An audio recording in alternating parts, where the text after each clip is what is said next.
దేవుని పరిశుద్ధ నామమునకు సమస్తమైన మహిమ ఘనత ప్రభావాలు యేసయ్యకి మాత్రమే కలుగునుగాక. మనందరం కూడా ఈ విధంగా సజీవులుగా ఉండి ఆ గొప్ప దేవుని నామమును స్తుతించడానికి, ఆరాధించడానికి ఆ దేవాతి దేవుడు మన పట్ల చూపిన కృపను బట్టి దేవునికి మహిమ కలుగునుగాక. కొద్ది నిమిషాలు మనం దేవుని వాక్యపు వెలుగులో పరిశుద్ధాత్మ దేవుని సహాయంతో నేర్చుకోవడానికి ప్రయత్నించేద్దాం.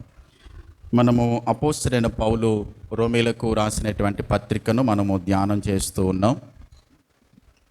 మొదటి అధ్యాయము 17వ వచనాన్ని వాక్య భాగం నుండి చదువుకుని దేవుని వాక్యాన్ని ధ్యానం చేద్దాం. గత వారం మనం ఈ వాక్య భాగాన్ని ప్రారంభించాం. ఇందులో నుండి కొన్ని మాటలు మనం నేర్చుకుంటున్నాం. మరొకసారి మరికొన్ని వాస్తవాలు ఈ వాక్య భాగం నుండి నేర్చుకోవడానికి ప్రయత్నించేద్దాం. ఎందుకనినా నీతిమంతుడు విశ్వాసమూలముగా జీవించునని వ్రాయబడిన ప్రకారము విశ్వాసమూలముగా అంతకంతకు విశ్వాసము కలిగినట్లు దేవుని నీతి దాని యందు బయలుపరచబడుచున్నది. ప్రార్థన చేద్దాం. మహాపరిశుద్ధుడవు, మహోన్నతుడవు, సర్వాధికారివి, సృష్టికర్తవు, సమస్తమునకు ఆధారమై ఉన్నటువంటి గొప్ప దేవ, మీ ఘనమైన శ్రేష్టమైన నామమునకు స్తోత్రం చెల్లిస్తున్నాం. ఇంతవరకు సజీవులుగా మీ రెక్కల నీడలో మమ్మల్ని కాపాడి భద్రపరిచి సజీవులుగా ఉంచి మిమ్మను స్తుతించి ఆరాధించే ధన్యత ప్రభు మాకు ఇచ్చావు. మేము ఎలా ఉన్నామంటే కేవలం మీ దయ తప్ప, మీ కృప తప్ప మరేమీ లేదు తండ్రి. దేవా, మీ వాక్యము మమ్మలను ఎన్నో రీతులుగా ఆదరిస్తుంది. ఎన్నో రీతులుగా మా ఆత్మీయ జీవితాన్ని బలపరచడానికి మీ వాక్యం మాకు సహాయపడుతుంది నాయన. రోమా పత్రికను మేము ధ్యానించడం ప్రారంభించాం. ఈ పత్రిక నుండి ఎన్నో ఆత్మీయ పాఠాలు మీరు మాకు నేర్పిస్తూ ఉన్నారు. మమ్మలను బలపరుస్తున్నందుకే మీకు స్తోత్రాలు. ఈ దినము కూడా మరికొన్ని వాస్తవాలు మీ వాక్య భాగంలో నుండి మేము నేర్చుకోవడానికి మీ పాద సన్నిధికి వస్తుండగా మాతో మాట్లాడండి, మమ్మల్ని బలపరచండి. మా ఆత్మీయ జీవితంలో అవసరమైన సందేశాన్ని మీరు మాకు తెలియచేయమని, ఈ సమయాన్ని మీరు మాకు ఆస్వాదకరంగా చేయమని యేసుక్రీస్తు నామములో ప్రార్థించి వేడుచున్నాను మా పరమ తండ్రి, ఆమేన్. గత వారం మనం నీతిమంతుడు విశ్వాస మూలమున బ్రతుకును అనేటువంటి మాటను మనం నేర్చుకుంటూ ఉన్నాం. ఈ మాట థియాలజికల్ వర్డ్ అనేటువంటి సత్యాన్ని మనం నేర్చుకున్నాం. ఎన్నిసార్లు రాయబడింది ఈ మాట బైబిల్లో? 4 సందర్భాల్లో ఈ మాట రాయబడిందని మనం నేర్చుకున్నాం. హబక్కుకు రాసినటువంటి గ్రంథం 2వ అధ్యాయము 4వ వచనములో, రోమపత్రిక 1వ అధ్యాయం 17వ వచనములో, గలతీయులకు రాసిన పత్రిక 3వ అధ్యాయం 17వ వచనములో, హెబ్రీ పత్రిక 10వ అధ్యాయం 38వ వచనములో, ఈ 4 సందర్భాల్లో నీతిమంతుడు విశ్వాస మూలమున జీవించును అనేటువంటి మాటను మనం నేర్చుకున్నాం. నీతిమంతుడు అంటే ఎవరు? పాపము లేనివాడు కాదు, పాపము చేయలేనివాడు కాదు, పాపము చేయనివాడు కాదు. దేవుడు ఒక వ్యక్తిని నీతిమంతుడిగా తీర్పు తీర్చి ఉన్నటువంటి వ్యక్తి అన్నమాట. దేవుడే సెలవిచ్చాడు, నీతిమంతుడు లేడు, ఒక్కడు లేడు. నీతిమంతుడు లేడు, ఒక్కడు లేడని వాక్యం సెలవిస్తూ ఉండగా నీతిమంతుడు విశ్వాస మూలమున బ్రతకడం ఏంటి? అసలు నీతిమంతుడే లేనప్పుడు నీతిమంతుడు ఎక్కడి నుండి వచ్చాడు? అసలు మన స్థితి ఏంటో ఒక్కసారి అపోస్తలుడైన పౌలు కొరింథీయులకు రాసిన మొదటి పత్రిక 1 Corinthians chapter 6 9-11 verses చదువుదాం. 1 Corinthians chapter 6 9-11 verses. కొరింథీయులకు రాసిన మొదటి పత్రిక 6వ అధ్యాయము 9వ వచనం నుండి. అన్యాయస్తులు దేవుని రాజ్యమునకు వారసులు కానేరని మీకు తెలియదా? మోసపోకుడి, జారులైనను, విగ్రహారాధికులైనను, వ్యభిచారులైనను, ఆడంగితనం గలవారైనను, పురుష సంయోగులైనను, దొంగలైనను, లోభులైనను, త్రాగుబోతులైనను, దోషకులైనను, దోచుకుని వారైనను దేవుని రాజ్యమునకు వారసులు కానేరరు. మీలో కొందరు అట్టివారై ఉంటిరి గాని ప్రభువైన యేసుక్రీస్తు నామమునను దేవుని ఆత్మయందును మీరు కడగబడి పరిశుద్ధపరచబడిన వారై నీతిమంతులుగా తీర్చబడితిరి. ఇక్కడ మన పాత స్థితి, పూర్వపు స్థితి ఏమైందో అని తెలియచేస్తూ మనము నీతిమంతులుగా ఏ విధంగా తీర్చబడ్డామో వాక్యంలో రాయబడింది. మన పూర్వపు స్థితి ఏంటి? లోకములో మనము పాపములో, అవిధేయతలో, దేవునికి వ్యతిరేకంగా, దేవుని చిత్తానికి వ్యతిరేకంగా జీవిస్తున్నటువంటి జీవితంలో బ్రతుకుతున్నాం. అలాంటి మనలను అలాంటి జీవితాన్ని కొనసాగిస్తున్న మనలను యేసుక్రీస్తు నామమునను దేవుని ఆత్మయందును మనం ఏం చేయబడ్డాం? కడగబడ్డాం. గత వారం మనం నేర్చుకున్నాం ఏమనంటే, ఒక వ్యక్తి తప్పులన్నీ చేసి కోర్టులో బోనులో నిలబడిన తర్వాత జడ్జి గారు తీర్పు చెప్పారు. ఏమనంటే, ఈ వ్యక్తి శిక్షకు అర్హుడని. అతను చేసిన నేరములన్నీ కూడా ఏమయ్యా? రుజువు చేయబడ్డాయి. అప్పుడు జడ్జి గారు తీర్పు చెప్పారు, ఉరి శిక్షకు కానీ అర్హుడని తీర్పు చెప్పినప్పుడు మనం గమనించాం, తండ్రిని దేవుడు జడ్జి అయినప్పుడు యేసుక్రీస్తు ప్రభు మన పక్షాన వాదించేటువంటి న్యాయవాదిగా ఆయన ఏం చేశాడనంటే, మనము అనుభవించవలసిన ఆ శిక్షను, మన నేరములన్నీ సిలువ దగ్గర రుజువైపోయినప్పుడు, అవి నిర్ధారించబడినప్పుడు మనకు బదులుగా మన స్థానములో ప్రభు ఏం చేశాడు? శిక్షను భరించి ఆయన అనుభవించాడు. కాబట్టి పాపమునకు రావలసిన వెలనంతటిని కూడా ఆయన చెల్లించాడు. కాబట్టి తండ్రిని దేవుడు జడ్జిగా ఆయన తీర్పు తీర్చాడేమనంటే, మనము నీతిమంతులమని. అలా తీర్చబడ్డాం నీతిమంతులుగా. నిజానికి నీతిమంతులుగా తీర్చబడే యోగ్యత కానీ, అర్హత కానీ, లేకుంటే మంచితనం కానీ ఏది కూడా మనలో లేనే లేదు. కానీ దేవుడు తీర్పు తీర్చేశాడు ఏమనంటే, మనము నీతిమంతులమని. ఎన్నడూ ఏ పాపము చేయని వ్యక్తులుగా దేవుడు మనలను ఎంచి ఆయన బిడ్డలమని మనకి ఏం చేశాడు? ముద్ర వేశాడు పరిశుద్ధాత్మ దేవుని ద్వారా. ఇది దేవుడు ఆయన అనాదికాల సంకల్పములో దేవుడు చేసినటువంటి ఏర్పాటు, ప్రణాళిక. నీతిమంతులుగా తీర్చబడ్డాం. నీతిమంతులుగా మనం తీర్చబడ్డాం. ఆయన నీతిని మనకిచ్చాడు. మన పాపాన్ని ఏం చేశాడు? ఆయన తీసుకున్నాడు. యెషయా గ్రంథంలో మనం చేసేటువంటి నీతి క్రియలు, లేకుంటే మనం చేసే మంచి పనులు మురికి గుడ్డలతో సమానమనే వాక్యములు మనం చూస్తాం. అసలు మన నీతిని దేవుని నీతితో పోల్చి చూచుకుంటే అసలు అది నీతే కాదు. ఎందుకనంటే మనలో అసలు నీతే లేదు, మనం అసలు నీతిమంతులమే కాదు. కానీ మనం చేసే పనులు నీతిగా ఎలా ఉంటాయి? మనం చేసే పనులు మంచిగా ఎలా ఉంటాయి మనలో అసలు నీతి లేనప్పుడు? కాబట్టి ఆ నీతిని దేవుడు మనకిచ్చి ఆయన నీతిని మనకు అనుగ్రహించి మనల్ని నీతిమంతులుగా చేశాడు. అలా నీతిమంతులుగా తీర్చబడిన మనము ఎలాగంటే, విశ్వాసము ద్వారా దేవుని మీద మనం ఏం చేయాలి?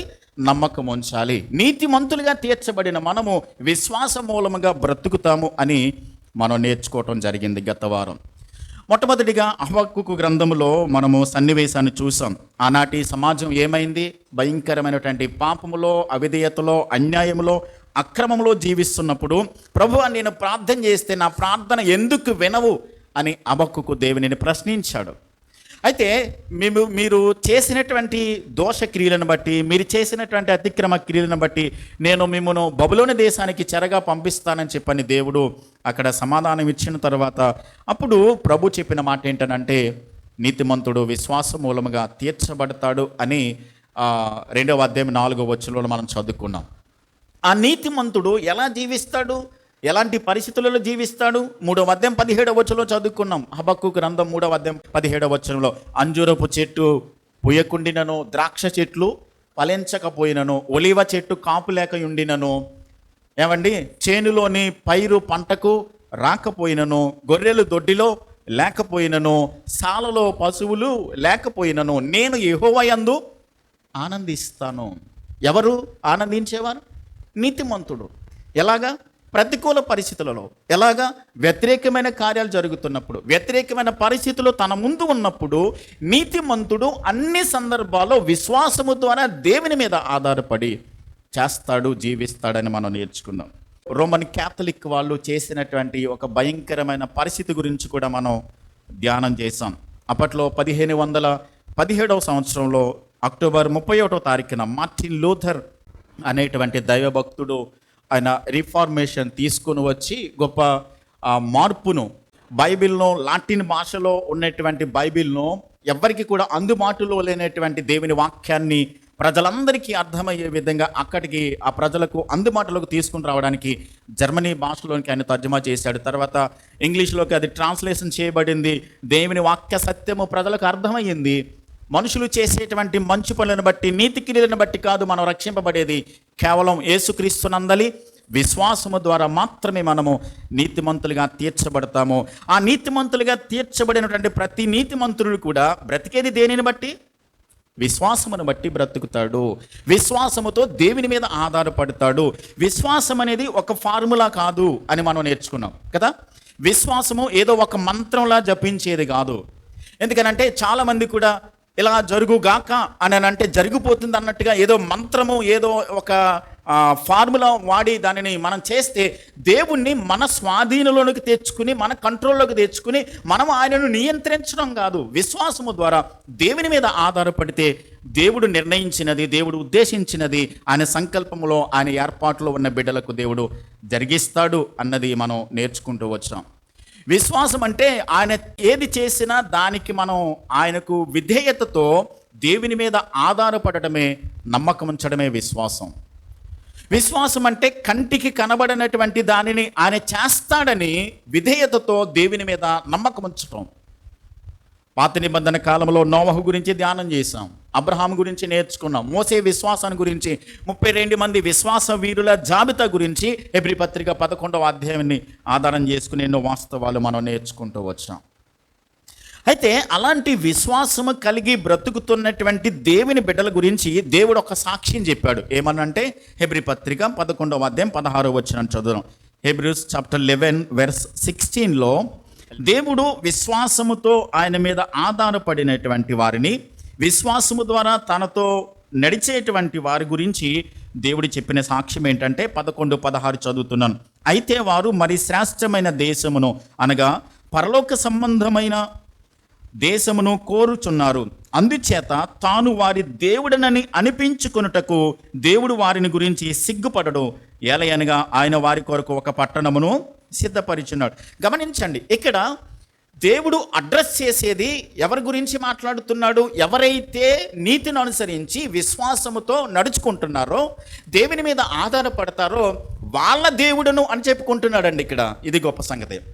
ఇప్పుడు సర్వసాధారణంగా దేవుడు చెప్పినప్పుడు నేను సర్వశక్తిమంతుడను, నేను సర్వాధికారం కలిగిన వాడను, నేను ఉన్నవాడను, అనువాడనని దేవుడు తన ప్రజలకు చాలా సందర్భాల్లో చెప్పుకున్నాడు. కానీ అదే సందర్భంలో తన యందు విశ్వాసం ఉంచినటువంటి అబ్రహాముని గురించి నేను అబ్రహాము దేవుడనని చెప్పుకున్నాడు, నేను ఇస్సాకు దేవుడనని చెప్పుకున్నాడు, నేను యాకోబు దేవుడిని అన్నాడు. అంటే అడ్రస్ చేసేటప్పుడు వాళ్ళ గురించి దేవుడు చెప్తున్నాడు. నేను వాళ్ళ దేవుడిని అని చెప్పుకున్నాడు. వాళ్ళ గురించి చెప్పుకుంటూ వాళ్ళ దేవుడిని చెప్పుకోవడానికి దేవుడు సిగ్గుపడలేదట. అంటే వాళ్ళ విశ్వాసము ఎంత గొప్ప స్థాయిలో ఉందో ఆలోచించండి. కాబట్టి నీతిమంతుడు విశ్వాసమూలమున బ్రతుకుతాడు అన్న దానిని, విశ్వాసము ఒక వ్యక్తి జీవితంలో ఎంత కీలకమైనదో, ఎంత ప్రాధాన్యమైనదో మనం గమనించాలి. కాబట్టి దేవుడు వారి గురించి అడ్రస్ చేస్తూ చెప్తున్నాడు. ఏమనంటే ఖచ్చితమైనటువంటి దృఢమైన సాక్ష్యాన్ని ఇస్తూ వారి విశ్వాసము గొప్పదని ఆయన వారి గురించి మాట్లాడుతున్నాడు. అయితే నీతిమంతుడు ఎలా బ్రతుకుతాడు? విశ్వాసములో బ్రతుకుతాడు. ఆ విశ్వాసము ఎక్కడి నుంచి వస్తుంది? ఆ విశ్వాసము అభివృద్ధి చెందాలంటే ఏం చేయాలి అనేది 7 విషయాలు ఈరోజు మనం ధ్యానం చేయడానికి ప్రయత్నించేద్దాం. మన విశ్వాసము అభివృద్ధి చెందాలంటే, మన విశ్వాసము ఉన్నతమైన స్థానంలో ఉండాలంటే, లేక దేవుడు దానిని అంగీకరించే విధంగా ఉండాలంటే 7 విషయాలు మనం ఈరోజు ధ్యానం చేయడానికి ప్రయత్నించేద్దాం. వీలుంటే రాసుకునేటువంటి వారు రాసుకుంటే మంచిది. చాలామంది రోమపత్రికకు నోట్స్ పెట్టారు, అది కంటిన్యూ చేస్తున్నారో లేదో అది మీకే తెలియాలి. అయితే విశ్వాసము అభివృద్ధి చెందుతుంది అని 7 విషయాలు చెప్పడానికి ముందుగా ఒక విషయాన్ని నేను క్లారిఫై చేసి ముందుకు వెళ్తాను. కొంతమంది ఏం చెప్తారంటే, నీకు కార్యం జరగట్లేదంటే, నీకు డబ్బు కలిసి రావట్లేదంటే, నీకు రోగం ఉందంటే, నీకు ఆశించినది జరగట్లేదంటే చాలామంది ఏమంటారంటే నీకు విశ్వాసం లేదంటారు. మనం అడిగినది దేవుడు ఇవ్వట్లేదు, లేకుంటే మనకి మేలు జరగట్లేదు, మనకి కలిసి రావట్లేదంటే చాలామంది అనేది ఏంటనంటే నీకు విశ్వాసం లేదు కాబట్టి నీకు కార్యం జరగట్లేదు అని అంటారు. మొట్టమొదటిది. రెండవది ఏంటంటే విశ్వాసాన్ని దేవుడిస్తాడు కాబట్టి ఆ విశ్వాసంతో నువ్వు సరిపెట్టుకుంటే సరిపోతుంది, దాన్ని బట్టి నువ్వు వృద్ధి చేసుకోవాల్సిన అవసరం ఏమీ లేదు, అన్నీ ఆయనే చేసుకుంటూ పోతాడు, నీ బాధ్యత ఏమీ లేదని కొంతమంది చెప్తారు. ఈ మాటలు గమనించండి. ఈ 7 విషయాలు ధ్యానించబోయే ముందు ఈ 2 విషయాలు మనం గుర్తుపెట్టుకుని మనం ధ్యానిస్తే మనకి క్లియర్గా చెప్పబోయేది మనకు అర్థమవుతుంది. మొట్టమొదటిది ఏంటి? నీకు ఏదైనా జరగట్లేదు, నీకు ఏదైనా కార్యం దేవుడు చేయట్లేదు, నువ్వు ఆశించినది దేవుడు ఇవ్వట్లేదంటే నీలో విశ్వాసం లేదు, అసలు విశ్వాసమే లేదంటారు కొంతమంది. కొంతమంది నీలో విశ్వాసం ఉందంటారు, కానీ ఆ విశ్వాసం ద్వారా నువ్వు చేయాల్సింది ఏమీ లేదు, దేవుడే నీకు విశ్వాసాన్ని ఇస్తాడు కాబట్టి అన్నీ ఆయనే చేసుకుంటూ పోతాడు, నీ పనేమీ లేదు అని మరి కొంతమంది చెప్తారు. ఈ 2 కూడా సరైనటువంటి విధానం కానే కాదు. దేవుడు ఆహారం ఇస్తాడండి, ఆహారాన్ని దేవుడిస్తాడు. ఆహారాన్ని ఏం చేయాలి? మనం భుజించాలి, తినాలి, శక్తిని పొందుకోవాలి. దేవుడు చేసే పనులు దేవుడు చేస్తాడు, మనం చేసే బాధ్యత మనకుంది అనేది గుర్తుపెట్టుకోవాలి. ఈ విశ్వాసంలో 7 లక్షణాలు ఎలా అభివృద్ధి చెందాలో మనము అర్థం చేసుకోవడానికి మన విశ్వాసంలో ఈ 2 విషయాలు కూడా, మన బాధ్యత ఏమీ లేదు అనడానికి లేదు, పూర్తిగా దేవుని మీద మనము పూర్తిగా దేవునికి వదిలేయడం కూడా కాదు. దేవుడి పని దేవుడు చేస్తాడు, మనం పని మనం చేయాలి అనేది మనం గుర్తించుకోవాలి. మొట్టమొదటిగా మన విశ్వాసము అభివృద్ధి చెందాలనంటే మొదటిది ఏంటనంటే వాక్యము ద్వారా విశ్వాసము అభివృద్ధి చెందుతుంది. రోమిలికి రాసిన పత్రిక 10వ అధ్యాయము 17వ వచనం, రోమన్స్ 10:17లో, రోమన్స్ 10:17 10వ అధ్యాయము 17వ వచనం, కాగా వినుట వలన విశ్వాసము కలుగును. వినుట ఎవరిని గూర్చిన? క్రీస్తుని గూర్చిన మాట వలన మనకేం కలుగుతుంది? విశ్వాసం కలుగుతుంది. మనలో విశ్వాసం పెరగాలి అని అంటే గనక మనలో ఉండవలసినటువంటి మొట్టమొదటి లక్షణం ఏంటంటే వాక్యాన్ని మనం ఏం చేయాలి? వాక్యానికి మనం ఏం చేయాలి? ప్రాధాన్యత ఇవ్వాలి. వాక్యాన్ని చదవాలి, వాక్యాన్ని వినాలి, వాక్యాన్ని ధ్యానించాలి, వాక్యాన్ని అవసరమైతే కంటతా చేయాలి. వాక్యాన్ని చదవకుండగా, వాక్యాన్ని మనము వినకుండగా, వాక్యాన్ని ధ్యానించకుండగా మనకి విశ్వాసము రాదు అని వాక్యం చెప్తుంది స్పష్టంగా. వినుట వలన మాత్రమే ఏం కలుగుతుంది? విశ్వాసము. అది దేవుని గురించి, దేవుని మాటను గురించి. దేవుని వాక్యాన్ని నిర్లక్ష్యం చేస్తే, లేక చదవకపోయినా వినకపోయినా, దేవుని వాక్యం చెప్పే సత్యం ఏంటంటే అసలు దేవుని బిడ్డవే కాదంటుంది. ఎందుకనంటే ప్రభు అన్నాడు, మనుషుడు రొట్టె వలన మాత్రము కాదు, దేవుని నోట నుండి వచ్చి ప్రతి మాట వలన జీవిస్తాడు. మనం బ్రతకాలి, జీవించాలంటే మనకు అవసరమైనది ఏంటన్నమాట? వాక్యమే కదా. విశ్వాసి బ్రతకాలంటే, జీవించాలంటే, ఈరోజు మనం ప్రతి దినము మనం బ్రతకడానికి, జీవించడానికి అన్నం తింటున్నాం, ఏమండి, వాటర్ తాగుతున్నాం, మనం ఆహారం తీసుకుంటున్నాం మనం బ్రతకడానికి. మరి మన ఆత్మ బ్రతకడానికి ఏం కావాలి? వాక్యమే కదా. వాక్యం లేకపోతే, వాక్యానికి మనం ప్రాధాన్యత ఇవ్వకపోతే, వాక్యాన్ని చదవకపోతే, వాక్యాన్ని వినకపోతే, ఒకవేళ చదవడం రాకపోతే మన వాక్యాన్ని ఏం చేయాలి? వినాలి. వాక్యాన్ని చెప్తున్నప్పుడు జాగ్రత్తగా మనము గ్రహించాలి, అర్థం చేసుకోవాలి. అందుకనే వాక్యము విశ్వాస జీవితంలో విశ్వాసము అభివృద్ధి చెందడానికి సహాయపడేది ప్రాముఖ్యంగా దేవుని వాక్యమే. మనము దేవుని వాక్యాన్ని చదవకపోయినా, దేవుని వాక్యాన్ని వినకపోయినా, దేవుని వాక్యానికి ప్రాధాన్యత ఇవ్వకపోతే మనం దేవుని బిడ్డలం కాదని చెప్పాను. ఎందుకనంటే యోహాను సువార్త 10వ అధ్యాయం 27వ వచనంలో, జాన్ 10:27లో, నా గొర్రెలు నా స్వరాన్ని, మరి ఆయన గొర్రెలమైతే ఖచ్చితంగా మనం ఏం చేస్తాం? ఆయన బిడ్డలం కాకపోతేనే కదా మనం వినము, ప్రాధాన్యత ఇవ్వం. సింపుల్గా అర్థం చేసుకోవాల్సింది ఏంటంటే ప్రతిదినము వాక్యాన్ని మనం చదవాలి, ప్రతిదినము వాక్యాన్ని మనము ధ్యానించాలి. మనము జనవరి నెలలో ఒక తీర్మానం చేసుకున్నాం కదా, బైబిల్ని 6 నెలల్లో నేను పూర్తి చేస్తానని తీర్మానం చేసుకున్న వాళ్ళు ఉన్నారు. సంవత్సరానికి 2 సార్లు నేను పూర్తి చేస్తానని చెప్పి తీర్మానం తీసుకున్నారు. దానికి సంబంధించినటువంటి అది కూడా తీసుకున్నారు. మీరు చదవాలి, దేవుని వాక్యాన్ని మనం ధ్యానించాలి. దేవుని వాక్యానికి ప్రాధాన్యత ఇవ్వకపోతే మన విశ్వాసంలో అభివృద్ధి చెందలేం. వాక్యం ఏం చేస్తుందంటే హెబ్రీ పత్రిక 4:12లో, హెబ్రీస్ 4:12 ఏం చెప్తానంటే, దేవుని వాక్యము సజీవమైన బలము గలదై 2 అంచులు గల ఎటువంటి ఖడ్గము కంటేనో వాడిగా ఉండి ప్రాణాత్మలను, కేళ్లను, మూలుగులను విభజించునంత మట్టుకు దూరుచు హృదయం యొక్క అంతరంగం యొక్క తలంపులను ఏం చేస్తుంది? అది పరిశోధిస్తూ ఉంటుంది. దేంటది? దేవుని వాక్యం. మన హృదయాలను, అంతరంగాలను, కేళ్లను, మూలుగులను, ప్రతి దానిని కూడా శోధించుకుంటూ వెళ్ళిపోయేది ఏంటంటే దేవుని వాక్యము. అంటే దేవుని వాక్యము అంత శక్తివంతమైంది. నీ విశ్వాసము బలహీనమైపోతుంది అంటే దాని అర్థం అన్నమాట, నీవు దేవుని వాక్యానికి ఎక్కువ ప్రాధాన్యత ఇవ్వట్లేదు. దేవుని వాక్యము బలమైనది కాబట్టి, దేవుని వాక్యము శక్తివంతమైంది కాబట్టి మనము దేవునిలో మనం బ్రతకాలి, విశ్వాసం అభివృద్ధి చెందాలనంటే నీ వాక్యాన్ని నేను ధ్యానిస్తానని చెప్పని దావీదు చెప్తాడు. అందుకని దావీదు అంటాడు, నీ వాక్యమే నన్ను బ్రతికించెను, నా బాధలో అదే నాకు. బ్రతికించడం అంటే ఏం చేస్తుంది వాక్యం? మళ్ళీ నువ్వు విశ్వాసంలో అభివృద్ధి చేస్తుంది. విశ్వాసము బలహీనమైనప్పుడు, నీ విశ్వాసం చనిపోయినప్పుడు, నీ విశ్వాసానికి చాలినంత బలము లేనప్పుడు కావాల్సింది ఏంటి? మనకి ఏం కావాలి? దేవుని వాక్యం కావాలి. నీ దేవుని బిడ్డవైతే ఖచ్చితంగా వాక్యాన్ని వింటావు, చదువుతావు, ధ్యానిస్తావు. నేను అన్నం తినను, నీళ్లు తాగను, దేవుడే నన్ను పుట్టించాడు కాబట్టి ఆయనే పోషించుకుంటాడంటే ఏమవుతుంది చెప్పండి? దేవుడు ఆహారం ఇచ్చాడండి తినమని, నేను తిన్నో త్రాగనంటే ఏం చేస్తాం? చచ్చి కూర్చుంటాం, అంతే కదా. కాబట్టి మనం బ్రతకడానికి ఆహారం ఎలాగైతే తీసుకుంటున్నామో మన ఆత్మ బ్రతకడానికి ఏం కావాలి? మనం ప్రతిదినము దేవుని వాక్యం అనే ఆహారాన్ని మనం ఇవ్వాలి. మీరు గమనించండి, 2 నెలలు 3 నెలలు దేవుని సన్నిధికి రాకోకుండా, వాక్యాన్ని చదవకుండా ఉన్నటువంటి వాళ్ళ జీవితాల గురించి ఒకసారి ఆలోచించండి. వాళ్ళ జీవితం ఎలా ఉంటుందో తెలుసా? డ్రై అయిపోతుంది. అది ఎండిపోయిన జీవితంగా కనబడుతూ ఉంటుంది వాక్యం లేకపోతే. అందుకని మన జీవితాన్ని దేవుని వాక్యముతో ప్రతిదినము కూడా ధ్యానించేవారిగా ఉండాలి. ఇప్పుడు సర్వసాధారణంగా పూర్వకాలంలో రేడియోలో ప్రసంగాలు వచ్చేవి కదా, పాటలు వచ్చేవి. ఇప్పుడంటే రేడియోలన్నీ కూడా అవి మరుగైపోయినాయి, అక్కడక్కడ మాత్రమే కనబడుతున్నాయి. అప్పుడప్పుడు రేడియోలో వాక్యం వస్తుంది, పాటలు వస్తున్నాయి పక్కింటి వాళ్ళ రేడియోలో. మన రేడియోలో కావాలంటే ఏం చేయాలి? దాన్ని మనం ట్యూన్ చేసుకోవాలి.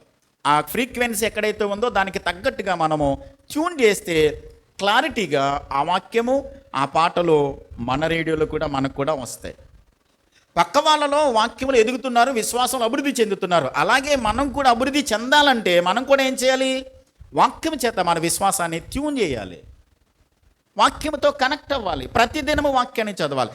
వాక్యాన్ని మనము ఏదో కొంతమంది చదివేటువంటి ఎలా ఉంటుందంటే క్యాలెండర్ వాక్యం తీసుకుని ఆ రోజు వాక్యం ఏదైతే ఉందో చదివేసుకుని తృప్తి చెందుతారు. అవ్వదు.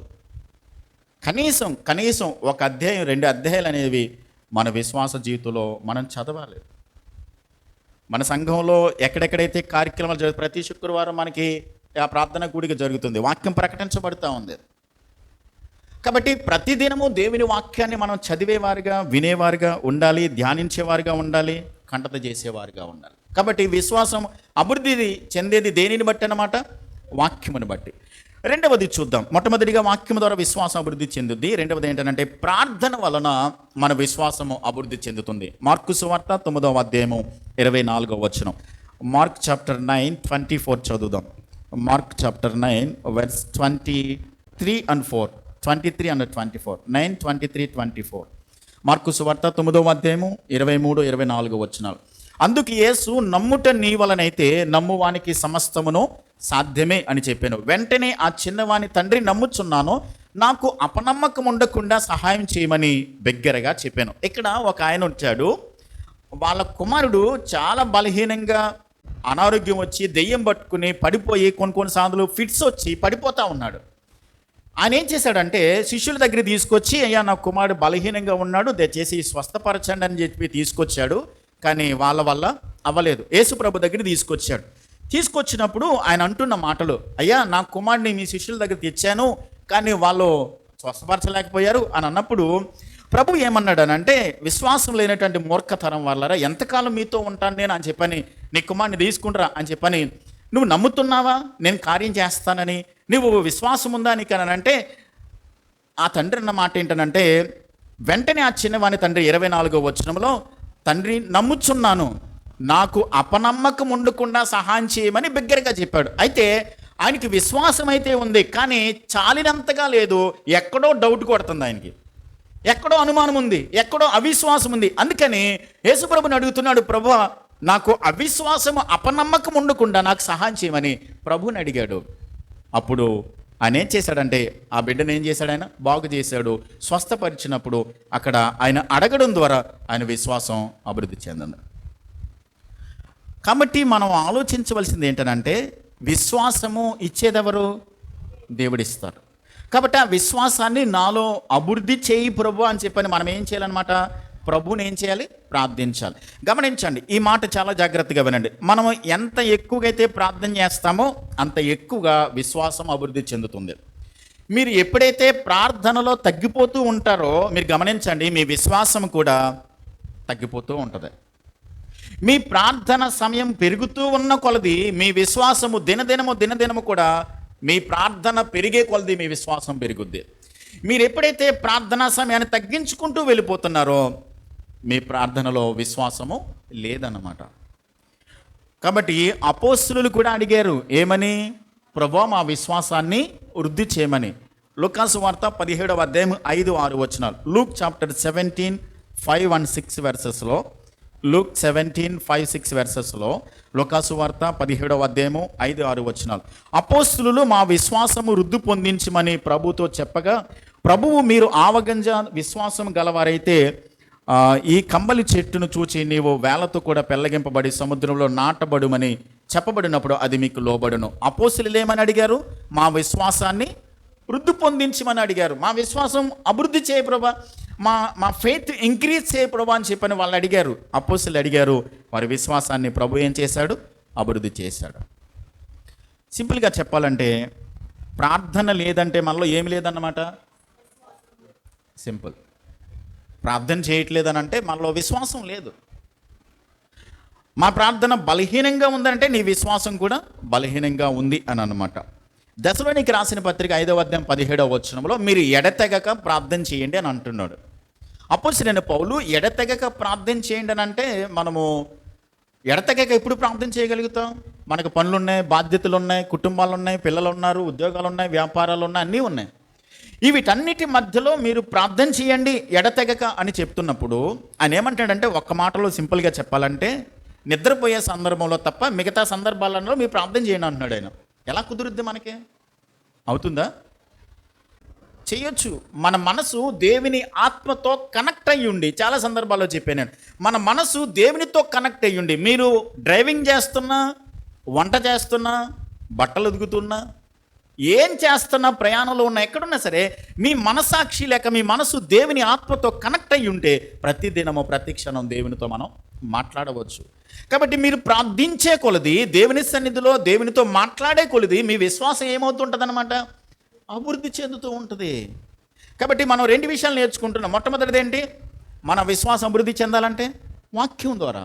రెండవది ప్రార్థన ద్వారా. మన విశ్వాసం అభివృద్ధి చెందడానికి వాక్యమే బలమైన కారణము. మన విశ్వాసం అభివృద్ధి చెందడానికి ప్రార్థనే కారణం. అందుకనే లూకాసు వార్త 18వ అధ్యాయం 1వ వచనంలో మీరు విసుకక నిత్యము ప్రార్థనించాలి అని చెప్పని ఒక ఉపమానాన్ని చెప్పాడు ఆయన. ఒక పేద విధవరాలు ఒక న్యాయాధిపతి దగ్గరికి వెళ్ళి, దేవుడిని లెక్క చేయడు, మనుషుల్ని లెక్క చేయడు, అలాంటి కఠినాత్ముడైనటువంటి వ్యక్తి దగ్గరికి ఆమె ప్రతిరోజు వెళ్ళి నాకు తీర్పు తీర్చమని అడుగుతుంది. ఆయన అనుకున్నాడు, నేను ఎవరిని లెక్క చేయను, ఈ పేద విధవరాలు ప్రతిరోజు నేను చెప్పిన టైంకి వచ్చి నన్ను అడుగుతుంది న్యాయం తీర్చమని, నేను మీకు న్యాయం తీర్చేస్తే ఇంకా రాదు కదా అని చెప్పని ఏం చేశాడు? ఆమెకి ఏం చేశాడు? న్యాయం తీర్చాడు. మీరు అనుదినము ప్రతిదినము ప్రతి క్షణము దేవునిని మీరు ప్రార్థిస్తున్నప్పుడు, అడుగుతున్నప్పుడు, ప్రభువా నా విశ్వాసాన్ని వృద్ధి చేయమని మీరు అడుగుతున్నప్పుడు, దేవా నాకు కార్యం చేయమని మీరు అడుగుతున్నప్పుడు, దివారాత్రులు ఆయన సన్నిధిలో ఆయన బిడ్డలు మొరపెట్టుకుంటున్నప్పుడు ఆయన దాటి వెళ్ళిపోయే దేవుడు కాదండి, తప్పించుకుని వెళ్ళిపోయేవాడు కాదు, మనకు సహాయం చేసే దేవుడు. కాబట్టి ఎంతసేపు ప్రార్థన చేస్తున్నాం మనం? ఎంత సమయం దేవునితో మనం గడుపుతున్నాం? దాన్ని బట్టి మన విశ్వాస జీవితం ఆధారపడి ఉంటుంది. కాబట్టి మనము విశ్వాసం అభివృద్ధి చెందాలంటే మనలో ఏముండాలి? రెండవదిగా ప్రార్థన ఉండాలి. విశ్వాసం ఉంటేనే ప్రార్థన చేస్తావు, ప్రార్థన చేస్తేనే విశ్వాసం పెరుగుతుంది. మళ్ళా చెప్తున్నాను, విశ్వాసం ఉంటేనే మనం ప్రార్థన చేస్తాం, ప్రార్థన చేస్తేనే విశ్వాసం పెరుగుద్ది. 2 విషయాలు. మొట్టమొదటిది ఏంటి? ఎలా విశ్వాసం పెరుగుద్ది? వాక్యం ద్వారా. రెండవది ప్రార్థన ద్వారా. మూడవది చూద్దాం. యాకోబు రాసిన పత్రిక 1వ అధ్యాయం 22వ వచనం. James chapter 1:22. మీరు వినివారు మాత్రమే ఉండి మిమ్మును మీరు మోసపుచ్చుకొనకుండా వాక్య ప్రకారము ప్రవర్తించువారినై ఉండుడి. అంటే విశ్వాసంలో మనం అభివృద్ధి చెందాలంటే మరొక మాట ఏంటంటే మనలో ఏముండాలంటే విధేయత ఉండాలి. వాక్యమునకు ఏమి చేయాలి? మనం విధేయత ఉండాలి. అంటే వాక్యాన్ని మనం వింటున్నాం, ప్రార్థన చేస్తున్నాం, కానీ వాక్య ప్రకారం మనం జీవించట్లేదు అని అంటే మనలో ఏమి లేదన్నమాట? విశ్వాసం లేదు, విధేయత లేదు. గతంలో మనం నేర్చుకున్నాం కదా, విశ్వాసమునకు విధేయులగుట అనే సత్యాన్ని మనం నేర్చుకున్నాం. 2 వారాల పాటు నేర్చుకున్నాం. విశ్వాసమునకు విధేయులగుట, ఒబీడియన్స్ టు ద ఫెయిత్. మనము వాక్యానికి విధేయత చూపించడం వల్ల ఆ విధేయత దేనిని బట్టి తెలుస్తుంది? క్రియలు చేయడం వల్ల తెలుస్తుంది అనే సత్యాన్ని మనం నేర్చుకున్నాం. క్రియలు లేని విశ్వాసం ఏంటది? మృతమైంది. ఏ క్రియలు చేయాలి? వాక్యానికి విధేయత చూపించడం, వాక్యాన్ని వింటున్నాం. మీరు గమనించండి, ఇప్పుడు మనం పుట్టినది మొదలుకొని, లేక మనం రక్షింపబడినది మొదలుకొని, మనం క్రైస్తవ కుటుంబంలో పుట్టినది మొదలుకొని, రక్షింపబడిన తర్వాత ఎన్ని సభలకు వెళ్ళాం, మనం ఎన్ని మీటింగ్స్కి వెళ్ళాం, ఎన్ని ప్రసంగాలు విన్నాం, ఎంత వాక్యం విన్నాం, ఆ వాక్యానికి ఎంతగా విధేయత చూపించాం, ఎంతగా లోబడుతున్నాం. లోకం మనలో మార్పు గమనిస్తుందా? వాక్యాన్ని వింటున్న కొలది, వాక్యాన్ని నేర్చుకునే కొలది మనలో అవిధేయత, వాక్య ప్రకారం జీవించేవారుగా. గమనించండి, ఎంత వాక్యం విన్నా, ఎన్ని ప్రసంగాలు మనం విన్నా, ఆ వాక్య ప్రకారం మనం జీవించకపోతే మనలను మనమే మోసం చేసుకుంటున్నాం. గమనించండి, ఎవరు వచ్చి మనల్ని మోసం చేయడం కాదు, మనల్ని మనమే మోసం చేసుకుంటున్నాం. కాబట్టి మీరు వినువారు మాత్రమే ఉండి మిమ్మల్ని మీరు మోసపుచ్చుకొనకుండా వాక్య ప్రకారం ఏం చేయాలి? ప్రవర్తించువారిగా ఉండాలి. అప్పుడు మాత్రమే ఏమవుతుంది? మీలో విశ్వాసము అభివృద్ధి చెందుతూ ఉంటుంది. ఇప్పుడు వాక్యమును మనం విన్న తర్వాత చిన్న చిన్న విషయాలలో మన వాక్యాన్ని ప్రాక్టీస్ చేస్తూ ఉండాలి. దేవుడు ఏం చెప్పారు? మీరు అబద్ధం ఆడొద్దు అని చెప్పారు, కోపాన్ని తగ్గించుకోమని చెప్పాడు, మోసం చేయొద్దు అన్నాడు కదా. ఇలాంటి విషయాలు చిన్న చిన్నవి మన విశ్వాస జీవితంలో మనం అలవాటు చేసుకుంటే క్రమక్రమంగా ఒక్కొక్క మెట్టు దేవుని వాక్య ప్రకారం జీవించుకుంటూ వెళ్తున్నప్పుడు మనం సంపూర్ణతలోనికి రాగలుగుతాం. చూడండి, దావీదు ఉన్నాడండి. దావీదు ఒక్కసారే గొలియాతుని కొట్టేశాడా, చంపేశాడా? లేదు. గొలియాతుని చంపకముందు ఎలుగుబంటిని చంపాడు, గొలియాతుని చంపకముందు సింహాన్ని చంపాడు, ఆ తర్వాత 6 మూరల జానుడు ఉన్నటువంటి గొలియాతును చంపాడు. కాబట్టి మన విశ్వాసములో అభివృద్ధి చెందాలనంటే వాక్యం ఏదైతే దేవుడు చేయమన్నాడో అది చేస్తూ, ఏదైతే చేయొద్దన్నాడో దానిని చేయకుండా మన విశ్వాస జీవితంలో మనం ముందుకు వెళ్ళాలి. దావీదేమంటాడంటే, నీ వాక్యము నా పాదములకు దీపము అన్నాడు. మనకి ఇప్పుడు లాంతర్లు కొద్దువైపోయినాయి, ఇప్పుడు అన్నీ కూడా ఎల్ఈడి లైట్స్ వచ్చేసినాయి కదా. అప్పుడు పూర్వకాలం ఏం చేసేవాళ్ళం? లాంతర్ తీసుకుని ఆ చిమ్మిని మసి పూసేస్తే కనుక దానిని శుభ్రం చేసి ఆ కిరోసిన్ పోసి వత్తి బాగా వెలిగించుకుని ఉండేవారు. లాంతర్ పట్టుకుని వెళ్తే టార్చ్ లైట్లాగా దూరంగా వెళ్ళదు. లాంతర్ ఎక్కడ చూపిస్తుంది? మనకి వెళ్ళే కొలిది కూడా మనం చూపిస్తూ ఉంటుంది కదా. చీకటిగా ఉన్నప్పుడు మనం నడుస్తూ ఉంటే, మనం ఎంత దూరం అయితే నడుస్తూ ఉంటామో లాంతర్ పట్టుకుని అంత దూరం మనకు వెలుగు చూపిస్తుంది. అలాగే వాక్యములో విన్న కొలిది కూడా మనము అనుసరిస్తూ జీవిస్తూ ఆ వాక్య ప్రకారం ప్రవర్తించుకుంటూ వెళ్తున్నప్పుడు మనకు విశ్వాసములో మరింతగా బలాన్ని చేకూరుస్తుంది. లాంతర్ ఎలాగైతే మనం నడిచే కొలిది, పట్టుకుంటూ వెళ్ళే కొలిది మన చీకటి మార్గాలను ఎలాగైతే వెలుగు మార్గంగా దారి చూపిస్తుందో, వాక్యము కూడా మన మార్గాలలో ఏం చేస్తుంది? దారి చూపిస్తుంది. మన విశ్వాసం ఏం చేస్తుంది? అభివృద్ధి చెందడానికి అవకాశం ఉంటుంది. ఒక ప్రాముఖ్యమైన విషయం ఏంటంటే, విశ్వాసము విధేయతను కలిగి ఉంటుంది. కాబట్టి ఆ విధేయత దేనిని బట్టి అంటే వాక్య ప్రకారం జీవించడానికి భయముతో కూడినటువంటి విశ్వాసముతో మనం ముందుకు వెళ్ళడానికి మనం ప్రయత్నం చేస్తాం. లూకాసు వార్త 6వ అధ్యాయం 46వ వచనంలో, లూక్ చాప్టర్ 6:46లో, నేను చెప్పిన మాటల ప్రకారం చేయక నన్ను ప్రభువా అని పిలుచుట ఎందుకు అన్నాడు ఆయన. అంటే ఆయన చెప్పిన మాటల ప్రకారం చేయకుండా మనము ప్రార్థన చేసినా లేకుంటే వాక్యాన్ని చదువుతున్నా దానివల్ల మన విశ్వాసము అభివృద్ధి చెందదు. కాబట్టి వాక్యాన్ని ఎంతకైతే చదువుతున్నామో, ఎంతకైతే వింటున్నామో, ఎంతకైతే ధ్యానిస్తున్నామో ఆ వాక్య ప్రకారం జీవించడానికి మనము ప్రయత్నించేవారుగా ఉండాలి. ఎన్ని నేర్చుకున్నాం? మొట్టమొదటిది వాక్యము ద్వారా, రెండవది ప్రార్థన ద్వారా, మూడవది విధేయత ద్వారా, నాలుగవది చూద్దాం. మనలో విశ్వాసము అభివృద్ధి చెందాలి అని అంటే పోయిన వారం మనం నేర్చుకున్నాం దీని గురించి ఎక్కువ మాట్లాడను, కానీ కొన్ని విషయాలు చెప్పి నేను ముందుకు వెళ్తాను. శ్రమల ద్వారా మన విశ్వాసం ఏమవుతుందంటే పెరుగుతూ ఉంటుంది. చాలామంది ఏమంటారంటే, నీకు శ్రమలు వస్తున్నాయి, నీకు కష్టాలు వస్తున్నాయి, నీకు వ్యాధి కలుగుతుంది, నీ సమస్యలు పరిష్కరించబడట్లేదంటే నీకు విశ్వాసం లేదంటారు కొంతమంది. చాలామంది చెప్పేది విశ్వాసం లేకపోతే శ్రమలు వస్తాయి అని అంటారు. బైబిల్ చెప్పే సత్యం ఏంటనంటే, నీ విశ్వాసాన్ని అభివృద్ధి చేయడానికి దేవుడు కొన్ని సందర్భాల్లో ఏం చేస్తాడు? పరీక్షలు పెడతాడు. పరీక్షలు అంటే ఎవరికైనా ఇష్టం ఉంటుందా?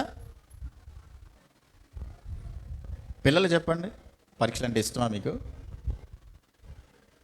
పోనీ పరీక్షలు మంచిగా చెడ్డగా చెప్పండి. మంచివే, కానీ మనకి ఇష్టం ఉండదు. ఇప్పుడు శ్రమలు మంచివా చెడ్డవా చెప్పండి. ఎందుకు? మన విశ్వాసాన్ని అభివృద్ధి చేయాలి. కాబట్టి దేవుడు మనల్ని పరీక్ష పెట్టినప్పుడు ఎందుకోసం పరీక్ష పెడుతున్నాడు అంటే మన విశ్వాసంలో మనం ఇంకా అభివృద్ధి చెందడానికి. ఇప్పుడు మనం పోయిన వారం నేర్చుకున్నాం, బంగారం అగ్నిలో ఏం చేస్తారు, పరీక్షిస్తారు కదా.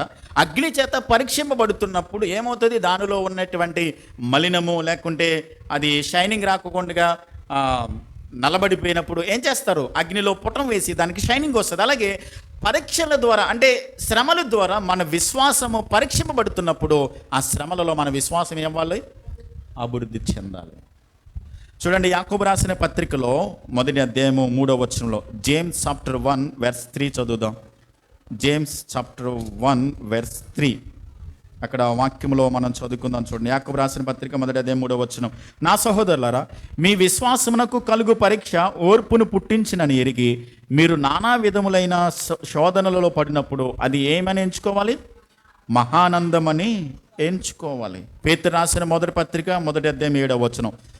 1 Peter chapter 1 verse 7లో 1 Peter chapter 1 verse 7 మొదటి పేతురు పత్రిక 1వ అధ్యాయం 7వ వచనం.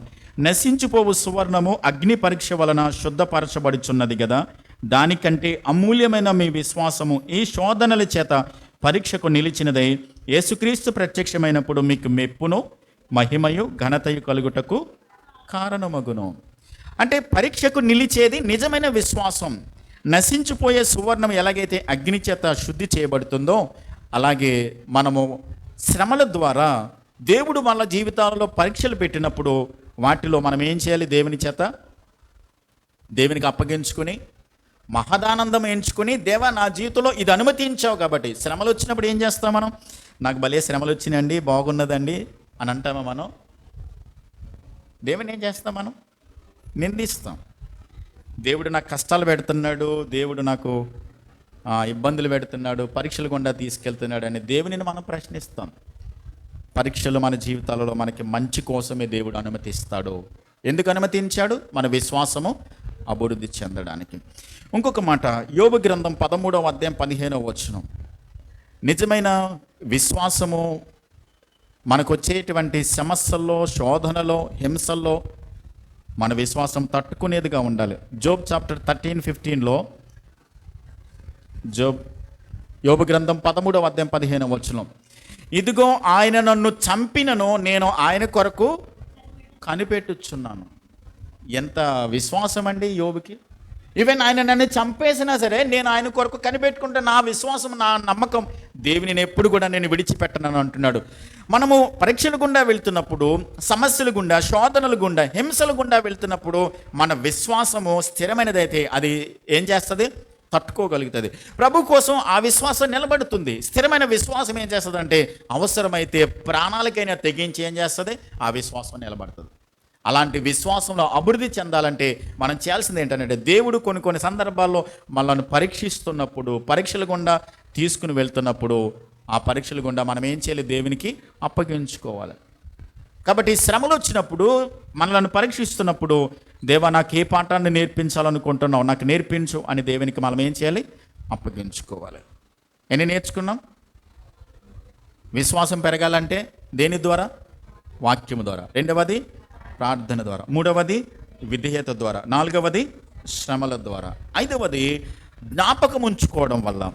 ఏం జ్ఞాపకం ఉంచుకోవాలనంటే దేవుడు చేసిన కార్యాలను మనము జ్ఞాపకం ఉంచుకోవడం వల్ల ఏమవుతుందంటే మన విశ్వాసము పెరుగుతుంది. మనం 103వ కీర్తన సామ్ 103:1-2 వెర్సెస్లో 103:1-2 వెర్సెస్లో 103వ కీర్తన మొదటి 2 వచనాలు. నా ప్రాణమ యెహోవాను సన్నుతించుము, నా అంతరంగమునున్న సమస్తమా ఆయన పరిశుద్ధ నామమును సన్నుతించుము. నా ప్రాణమా యెహోవాను సన్నుతించుము, ఆయన చేసిన ఉపకారములలో దేనిని మరువకము. ఎందుకు మర్చిపోకూడదు మనం? మన విశ్వాసము అభివృద్ధి చెందాలి అని అంటే మనలో దేవుడు చేసిన కార్యాలను ఎప్పుడు కూడా మనం ఏం చేయాలి, గుర్తుంచుకోవాలి. దేవుడు నీ పట్ల చేసిన కార్యాలను, ఇక్కడ కూర్చుని వాక్యం వింటున్న మన ప్రతి ఒక్కరిలోనూ కూడా దేవుడు ఏం చేశాడు, కార్యాలు చేశాడు. చేయలేదు అనడానికి లేదు. ప్రతి వాళ్ళ జీవితాల్లో దేవుడు చేశాడు. చేసిన ఉపకారాన్ని, దేవుడు చేసిన కార్యాలను మనం ఎప్పుడైతే మర్చిపోతామో నీ విశ్వాసం అలాంటి సందర్భంలో ఏమవుతుంది, బలహీనమైపోతుంది. ఆయన చేసిన కార్యాలను నీవు ఎంతగా గుర్తుంచుకుంటావో నీ విశ్వాసము అభివృద్ధి పొందుద్ది అన్నమాట. దేవుడు చేసిన కార్యాలను సాక్ష్యంగా చెప్పినప్పుడు విన్నవారి విశ్వాసం మాత్రమే కాదు సుమా, చెప్పిన నీ విశ్వాసం కూడా ఏమవుతుంది? అభివృద్ధి చెందుద్ది. ఇశ్రాయేలీలను దేవుడు వాళ్ళను కంప్లైంట్ చేసినటువంటి విషయం ఏంటనంటే, ఇశ్రాయేలీలు చూచినప్పుడు పదే పదే అనేమంటాడంటే, నేను చేసిన కార్యాలను వాళ్ళు ఏం చేశారు? మర్చిపోయారు. వాళ్ళు పదే పదే వాళ్ళ గురించి దేవుడు చెప్పిన సాక్ష్యం ఏంటంటే, కంప్లైంట్ ఏంటంటే, నేను కార్యాలు చేశాను, వాళ్ళు ఏం చేశారు? మర్చిపోయారు. చూడండి, ఇప్పుడు ఐగుప్తులో బానిసత్వంలో అనుభవిస్తున్న వాళ్ళను వాళ్ళ దేవునికి మొరపెట్టారు. ప్రభా, ఈ బానిసత్వాన్ని మేము తట్టుకోలేకపోతున్నామని చెప్పని మూలుగుతూ దేవుని సన్నిధిలో ప్రార్థన చేశారు. వాళ్ళు ప్రార్థన చేసినప్పుడు దేవుడు మోషేని పంపించి 10 అద్భుతాలు చేసి వాళ్ళని బయటికి తీసుకొచ్చాడు. తీసుకొచ్చిన తర్వాత వాళ్ళు అరణ్యములో వెళ్తున్నారు, ఎర్ర సముద్రం ఎదురొచ్చింది. ప్రభా, ఏం చేయమంటావు అని చెప్పానంటే దేవుడు ఏం చేశాడు? ఎర్ర సముద్రమును ఏమండి ఇలా గోడలాగా నీళ్ళు ఇలా ఉండిపోయినండి. ఇటువైపున గోడ, ఇటువైపున గోడ ఉంది. మధ్యన ఆరిన నేల నడుచుకుంటూ వెళ్ళిపోయారు 20-25 లక్షల మంది. దాటిన తర్వాత వాళ్ళకి మారా ఎదురైంది, చేదు నీళ్ళు ఎదురైనవి. ఏం చేశారు తెలుసా? వాళ్ళు ఇప్పుడే జస్ట్ ఎర్ర సముద్రం దాటొచ్చారు, మర్చిపోయి ఏం చేశారు? వాళ్ళు సనగడం మొదలుపెట్టారు. అసలు మాకు ఐగుప్తులో సమాధులు లేవనుకున్నావా? చంపడానికి తీసుకొచ్చా మమ్మల్ని ఇక్కడికి అన్నారు వాళ్ళు. ఇప్పుడే జస్ట్ నది దాటొచ్చారండి వాళ్ళు. ఆ ఐగుప్తు సైనికులందరూ కూడా ఎర్ర సముద్రంలో మునిగిపోయారు. వాళ్ళ శవాలు చూశారు వాళ్ళు. ఐగుప్తు ఏదో ఒక సామెత ఉంది కదా, రేవు దాటిన తర్వాత ఏదో చేస్తారంటారు కదా, అట్లా వెంటనే వాళ్ళు మర్చిపోయారు. సరే, వాళ్ళ అవతలికి వెళ్ళారు. దేవుడు నీళ్ళు ఇచ్చాడు, మారాను మధురంగా మార్చాడు. మార్చిన తర్వాత మాకు ఆహారం లేదన్నారు. పరలోకం నుంచి దేవుడు ఏం చేశాడు? ప్రతిరోజు మన్నా పెట్టాడండి వాళ్ళకి. వాళ్ళు తిని ఏమన్నారు తెలుసా? చవిసారం లేదు అసలు, ఇది ఎందుకే పెడుతున్నావు? నోరు చప్పబడిపోయిందయ్యా, మాంసం కావాలన్నారు. పెట్టాడా లేదా దేవుడు? మాంసం ఇచ్చాడు. వాళ్ళ పళ్ళ సందుల్లో మాంసం ఇరుక్కుని తిని వాళ్ళు ఏం చేశారు? చచ్చిపోయారు అక్కడ. అందులో 40 సంవత్సరాలు దేవుని కార్యాలు చూసి 106వ కీర్తన చదువుదాం చూడండి. సాము 106:13 చదువుదాం. సామ్ 106 వెర్స్ 13, 13వ వచనం. 106వ కీర్తన 13వ వచనం. అయినను వారు ఆయన కార్యములను వెంటనే మరిచిపోయిరి, ఆయన ఆలోచన కొరకు కనిపెట్టుకొనకపోయిరి. 78వ కీర్తనకి వెళ్దాం చూడండి. 78వ కీర్తన ప్రాముఖ్యంగా దేవుడు చేసిన మేలులను వాళ్ళు పదే పదే మర్చిపోయారండి. 78వ కీర్తన 10వ వచనం, 11వ వచనం. 78వ కీర్తన 10-11. వారు దేవుని నిబంధనను గైకొనకపోయిరి, ఆయన ధర్మశాస్త్రము అనుసరింపనొల్లకపోయిరి. ఆయన క్రియలను, ఆయన వారికి చూపిన తన ఆశ్చర్య క్రియలను వారు మర్చిపోయిరి. దేవుడు ఎన్ని కార్యాలు చేసి 22వ వచనంలో వారు దేవుని యందు విశ్వాసం ఉంచకపోయిరి, ఆయన దయచేసిన రక్షణ యందు నమ్మిక ఉంచలేదు. 32వ వచనంలో ఎంత జరిగినను వారు ఇంకనూ పాపము చేయొచ్చు, ఆయన ఆశ్చర్య కార్యములను ఆయనను నమ్ముకొనకపోయిరి. వెర్స్ 22, వెర్స్ 32 అండ్ 42 కూడా 42వ వచనంలో కూడా తన బాహుబలమునైనను విరోధుల చేతిలో నుండి ఆయన తమ్మును విమోచించిన దినమునైనను వారు స్మరణకు తెచ్చుకోలేదు. అసలు గుర్తుగా తెచ్చుకోలేదండి వాళ్ళు. గుర్తుంచుకోవాలా. గమనించండి, మన విశ్వాసములో మనము అభివృద్ధి చెందాలంటే దేవుడు చేసిన కార్యాలను మనం ఏం చేయాలి? జ్ఞాపకం ఉంచుకోవాలి. కనాను యాత్రలో యొర్దాను నది దగ్గరికి వచ్చారు. వచ్చిన తర్వాత అప్పటికి మోషే చనిపోయాడు. యొర్దాను నది దాటి అవతలికి వెళ్ళాలి. మనం యెహోషువ గ్రంథంకి వచ్చిన తర్వాత 3, 4, 5 అధ్యాయాల్లో వారు యొర్దాను నది దాటి వెళ్ళిన తర్వాత దేవుడు వాళ్ళకి చెప్పింది ఏంటంటే, బాబు యొర్దాను నదిలోండి 12 రాళ్ళు తీసుకొచ్చి కుప్పగా వేయండి అన్నాడు. ఎందుకని చెప్పాడో తెలుసు? అలాగా మీరు చాలా సంవత్సరాలు గతించిపోయిన తర్వాత మీ పిల్లలు అడుగుతారు ఈ గుట్ట ఏంటని. అప్పుడు చెప్తారు ఏంటనంటే, యొర్దాను నది పొంగిపోతుంది, గట్ల మీద పొంగుకుని వెళ్ళిపోతున్నప్పుడు యాజకులు మందసం తీసుకుని వెళ్తున్నాడు, మోసుకుని ముందు నడుచుకుంటూ వెళ్ళి వాళ్ళ కాళ్ళు నీళ్ళకి తగలగానే యొర్దాను నది ఏమైపోయింది? 2గా చీలిపోయింది. మేము ఆ నదిలో నడుచుకుంటూ వచ్చామని దేవుడు చేసిన కార్యాన్ని గుర్తుంచుకోవడం కొరకు 12 రాళ్ళు తీసి గుట్టగా వేయండి రా బాబు అని చెప్పాడు దేవుడు. కాబట్టి దేవుని యొక్క కార్యాలను మీరు గమనించండి. ఐగుప్తు దేశంలో వాళ్ళు బానిసలుగా ఉన్నప్పుడు 10వ తెగులేంటి? తొలిచూలులను హతం చేయడం. ఆ పస్కా అనేది దేవుడు వాళ్ళకి ఇచ్చాడు. ప్రతి సంవత్సరం చేయండి అన్నాడు ఈ పండుగ. ఎందుకు చేయమన్నాడు? మీరు బానిసలుగా ఉన్నారు, మీరు బానిసత్వాన్ని అనుభవిస్తున్నప్పుడు, చెరలో ఉన్నప్పుడు మిమ్మల్ని విడిపించుకుంటూ వచ్చానని గుర్తు చేసుకోవడానికి పస్కా పండుగ ప్రతి సంవత్సరం చేయండి అన్నాడు. కాబట్టి మనిషికి మర్చిపోతాడండి. మేలు చేసిన తర్వాత, మేలు అనుభవించిన తర్వాత మర్చిపోయే తత్వం మనుషులకు ఉంది. కానీ మనిషి మర్చిపోంది ఏంటో తెలుసా? పలానా వాడు డబ్బులు ఇవ్వాలనుకోండి, డైరీలో రాసి పెట్టుకుంటాం, మనం మర్చిపోతాం. కానీ దేవుడు చేసిన కార్యాలు మాత్రం గుర్తుండవు మనకి. దేవుడు చేయలేని కార్యాన్ని గురించి మాట్లాడతాను తప్ప, కానీ దేవుడు చేశాడు కదా కార్యాలు. ప్రభా నువ్వు పలానప్పుడు పలానా కండిషన్లో ఉన్నప్పుడు నేను ఈ స్థితిలో, గమనించండి ఈ రోజున ఈ స్థితిలో మనం ఉన్నామంటే, గమనించండి ఈ రోజున ఇలా బ్రతికున్నాం, ఇలా జీవించి ఉన్నాం. దేవుడు ఎంత కృపను మన పట్ల చూపించాడంటే దేవుడు చేసిన కార్యం కదా, దేవుడు చూపిన కృప కదా, దేవుడు మన పట్ల చూపినటువంటి ఆశ్చర్యకరమైనటువంటి కనికరం కదా అండి ఈ రోజున మనం ఇలా ఉన్నది. దేవుడు కార్యం చేశాడు కాబట్టి మనం బ్రతుకున్నాం. కాబట్టి దేవుడు చేసిన కార్యాలను మనం మర్చిపోతున్నామంటే మనం దాని అర్థం ఏంటంటే మన విశ్వాసపు స్థాయిలో మెల్లగా కిందకి వెళ్ళిపోతూ ఉన్నాం, దిగజారిపోతూ ఉన్నాం. దేవుడు చేసిన కార్యాలను ఎంతకైతే గుర్తుపెట్టుకుంటామో అంతగా మనం ఏమవుతాం? విశ్వాసంలో బలపడుతూ ఉంటాం, అభివృద్ధి చెందుతుంది. కాబట్టి విశ్వాసం పెరగాలంటే వాక్యము ద్వారా, రెండవది ప్రార్థన ద్వారా, మూడవది విధేయత ద్వారా, నాలుగవది శ్రమల ద్వారా, ఐదవది దేవుని కార్యాలను జ్ఞాపకం ఉంచుకోవాలి. ఆరవది చూద్దాం. ఆరవది విశ్వాసములో అభివృద్ధి చెందాలనంటే సహవాసము ద్వారా విశ్వాసం పెరుగుద్ది. పరిశుద్ధులతో ఏం చేయాలి? మనం సహవాసం ఉండాలి. హెబ్రీ పత్రిక 3వ అధ్యాయం 12వ వచనం. హెబ్రీస్ చాప్టర్ 3 వెర్స్ 12, 3వ అధ్యాయం 12వ వచనం. హెబ్రీ పత్రిక 3వ అధ్యాయము 12వ వచనం చదువు. హెబ్రీస్ చాప్టర్ 3 వెర్స్ 12. సహోదరులారా, జీవము గల దేవుని విడిచిపోవునట్టి విశ్వాసం లేని దుష్ట హృదయము మీలో ఎవని ఎందైనను ఒకవేళ ఉండునేమో అని జాగ్రత్తగా చూచుకొనుడి.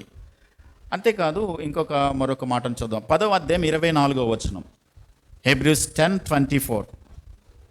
హెబ్రీస్ 10:24లో కూడా 10వ అధ్యాయం 24వ వచనం.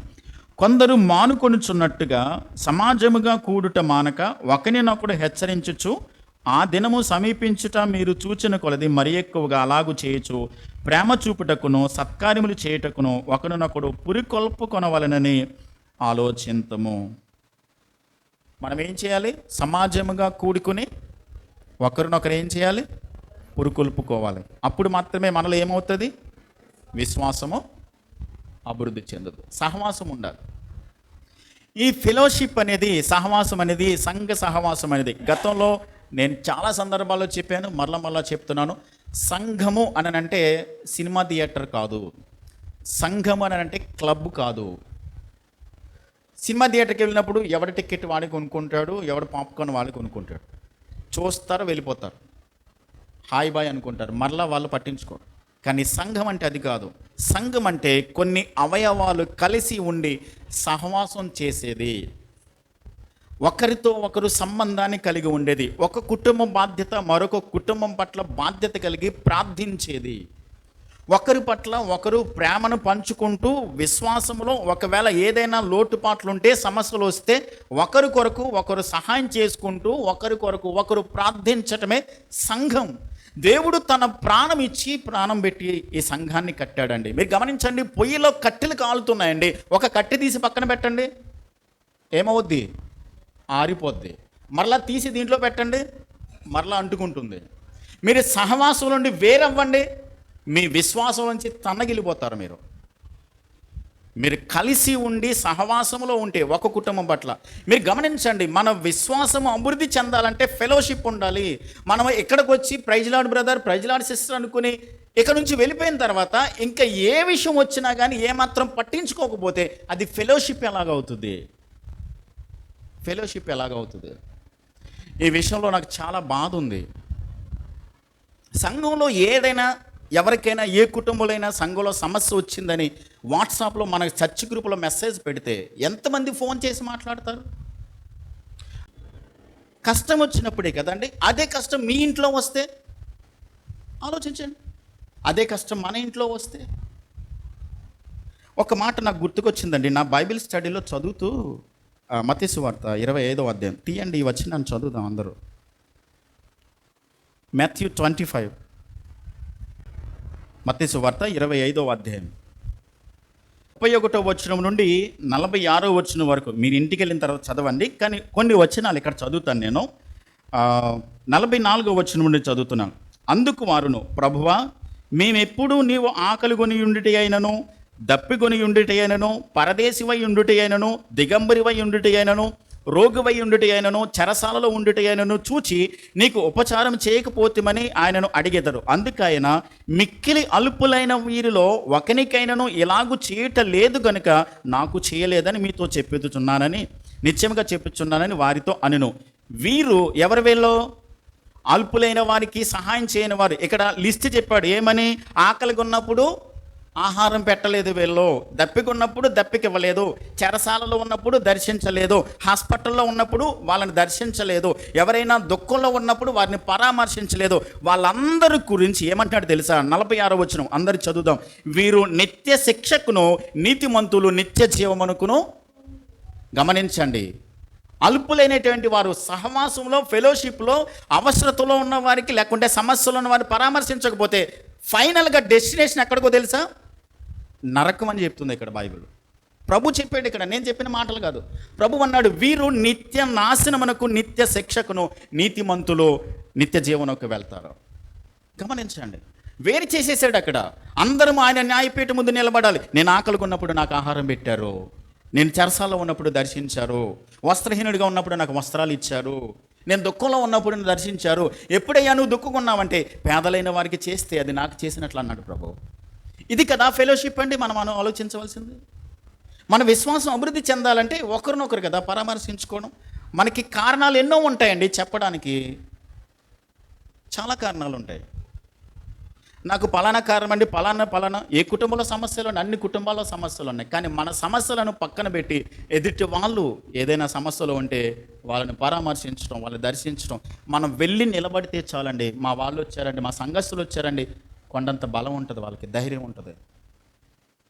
నీ కుటుంబంలో సమస్య వచ్చినప్పుడు నలుగురు వచ్చి నీ పక్కన కూర్చుని నీకు ధైర్యం చెప్తే, ఏం లేదు నేనున్నాను, నీకు ధైర్యం, మేమంతా ఉన్నామని చెప్తే మనం ఎంత సమస్యలు ఉన్నా సరే ధైర్యం అనిపిస్తుంది కదా.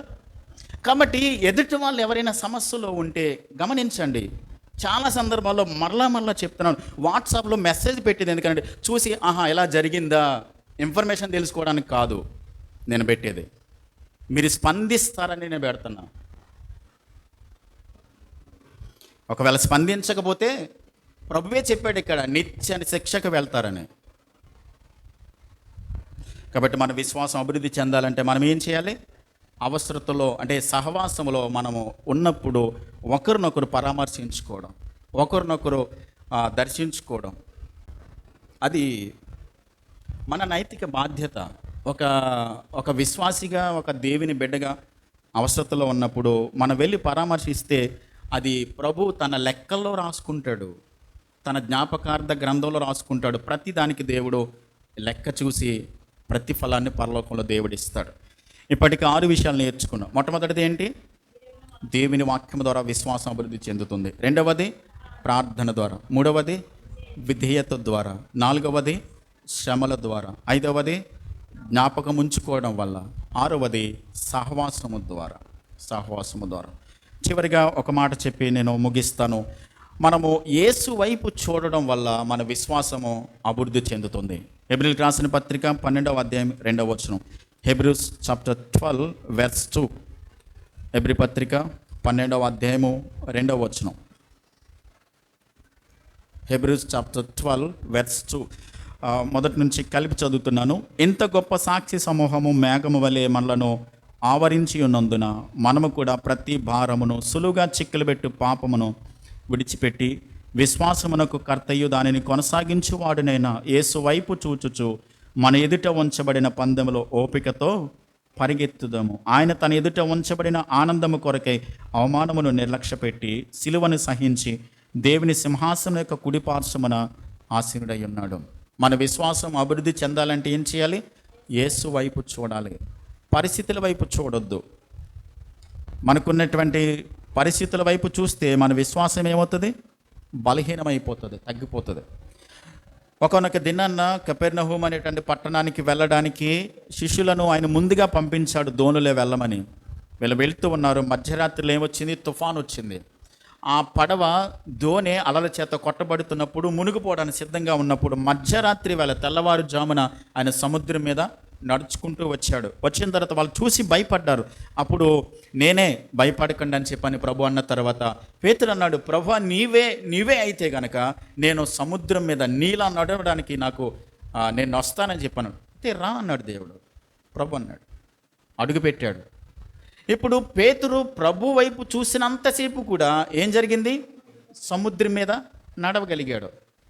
నేను సముద్రం మీద నడవడానికి ఈ తుఫాన్ ఆపే అనలేదు పేతురు, లేకుంటే ఈ నీళ్లు గడ్డకట్టుకెళ్ళేలా చేసే అని అనలా.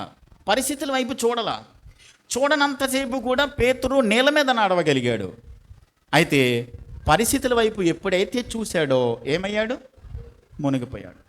కాబట్టి మన విశ్వాసము అభివృద్ధి చెందాలంటే యేసు వైపు మాత్రమే మన కనుదృష్టి, మన విశ్వాసము, మన నమ్మకము, మన యొక్క దేవుని మీద మాత్రమే మనము దృష్టి పెట్టుకున్నప్పుడు మన విశ్వాసం ఏమవుతుంది?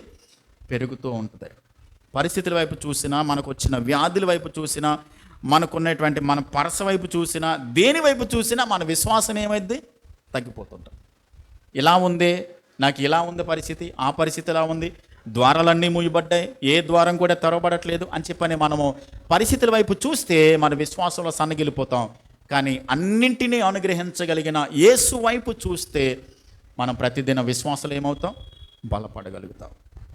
కాబట్టి వెలుచూపు వలన కాకుండా మనం ఏం చేయాలి? విశ్వాసము ద్వారానే నడుచుకుందాం. ఈ వాక్యాన్ని చదువుకుని మనం ముగించుకుందాం. 2 Corinthians 5:6 చదువుదాం. 2 Corinthians chapter 5 verse 6 చదువుదాం. కొరింథీయులకు రాసిన 2వ పత్రిక 5వ అధ్యాయము 6వ వచనం. వెలుచూపు వలన కాక విశ్వాసము వలననే నడుచుకుంటున్నాం. వెలుచూపు వలన అంటే కంటికి కనబడేది, చూసేది, కనబడేది, చూస్తున్న పరిస్థితిని బట్టి. వెలుచూపు వలన కాక విశ్వాసము ద్వారా దేవుడు చేస్తాడు, దేవుడు జరిగిస్తాడు, దేవుడు ఆయన తప్పకుండా చేయగలడు అనేటువంటి నమ్మకం, విశ్వాసముతో మనం ఉండగలిగితే అప్పుడు మాత్రమే మన విశ్వాసంలో అభివృద్ధి చెందగలుగుతాం. గమనించండి, మనం ప్రతిదినము వాక్యాన్ని వింటూ ఉన్నాం. మన విశ్వాసం అభివృద్ధి చెంది నీతిమంతుడు విశ్వాస మూలమున జీవిస్తాడు. నీతిమంతుడు విశ్వాసం మూలమున జీవిస్తాడు. విశ్వాసం మూలమున జీవించాలి అని అంటే మన విశ్వాసంలో ఏమవ్వాలి? అభివృద్ధి చెందాలి, బలపడాలి. ఆ విశ్వాసము బలపడాలి, అభివృద్ధి చెందాలంటే 7 విషయాలు నేర్చుకున్నాం. మొట్టమొదటిది ఏంటి? వాక్యము ద్వారా. చెప్పండి మీరందరూ. మొట్టమొదటిది ఏంటి? వాక్యము ద్వారా. రెండవది ప్రార్థన ద్వారా. మూడవది విధేయత ద్వారా. నాలుగవది శ్రమల ద్వారా. ఐదవది జ్ఞాపకం ఉంచుకోవడం వల్ల. ఆరవది సహవాసము ద్వారా. ఏడవది యేసు వైపు మనం చూడడం వల్ల. 7 విషయాలు కనుక మనం గుర్తుంచుకొని ప్రతిదినం మన విశ్వాస జీవితానికి అప్లై చేసుకుని, అన్వయించుకుని వాక్యానుసారంగా జీవించడానికి ప్రయత్నించేద్దాం. తీర్మానించుకుందాం. తలలు వంచండి, కళ్ళు మూయండి, ప్రార్థన చేద్దాం. చెప్పబడిన వాక్యాన్ని జ్ఞాపకం చేసుకుని ఒక్క నిమిషం 7 విషయాలు జ్ఞాపకం చేసుకుందాం. ప్రభా, నా విశ్వాసాన్ని మీరు వృద్ధి చేయండి ప్రభా. అపోస్తలులు అడిగారు. ఒక వ్యక్తి తన కుమారుని తీసుకుని వచ్చి బలహీనంగా ఉన్న కుమారుని బాగు చేయమని.